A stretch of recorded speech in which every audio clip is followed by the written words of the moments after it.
जय श्री कृष्ण। आज अजय एकादशी है। चलिए बताते हैं व्रत कथा अजय एकादशी की। प्राचीन काल में अयोध्या नगरी में हरिश्चंद्र नामक राजा राज्य करते थे। वे बहुत ही सत्यवादी और धर्मपरायण थे।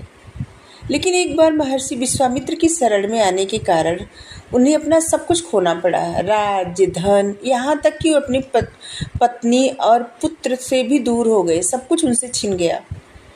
सत्य की रक्षा करने के लिए राजा हरिश्चंद्र ने स्मशान घाट पर चांडाल का नौकर बनकर के काम करना स्वीकार किया। वहां उन्हें मृत शरीरों का अंतिम संस्कार करवाना पड़ता था। राजा बहुत दुख में जीवन बिता रहे थे। एक दिन वे अत्यंत थके हुए और स्मशान में बैठे हुए सोचने लगे, मेरे पाप इतने क्यों बढ़ गए कि मुझे इतना दुख झेलना पड़ रहा है। इसी समय वहां महर्षि गौतम आए। उन्होंने राजा से कहा, राजन, तुम अजय एकादशी का व्रत करो। इस व्रत के प्रभाव से तुम्हारे सभी पाप नष्ट होंगे और तुम्हें फिर से सुख और राजपद की प्राप्ति होगी। राजा हरिश्चंद्र ने पूरे नियम से अजय एकादशी का व्रत किया। परिणाम स्वरूप उनके सभी पाप नष्ट हो गए।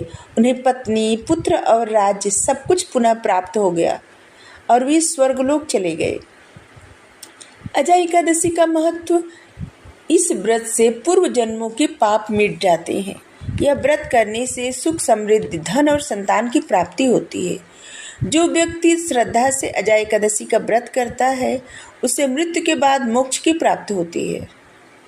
इस व्रत का पुण्य इतना महान है कि यह सहस्त्र अश्वमेध यज्ञ और 100 राजसूय यज्ञ करने के बराबर फल देता है।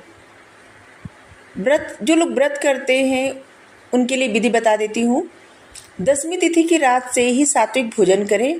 काम, क्रोध और लोभ से दूर रहें। एकादशी के दिन प्रातःकाल स्नान करके विष्णु भगवान जी की पूजा करें। दिन भर उपवास रखें। केवल फलाहार या फिर निर्जल व्रत रख सकते हैं। भगवान विष्णु की तुलसी दल से अर्पित करके विशेष पूजन करें, क्योंकि ये पूजन फलदायी होता है। द्वादशी के दिन ब्राह्मण को भोजन करा करके, दान दे करके फिर स्वयं भोजन करें। और इस प्रकार अजय एकादशी का व्रत कथा सुनने और कहने वाले से मनुष्य के सभी पाप मिटते हैं और भगवान विष्णु की कृपा का पात्र बनते हैं। Thank you. राधे राधे।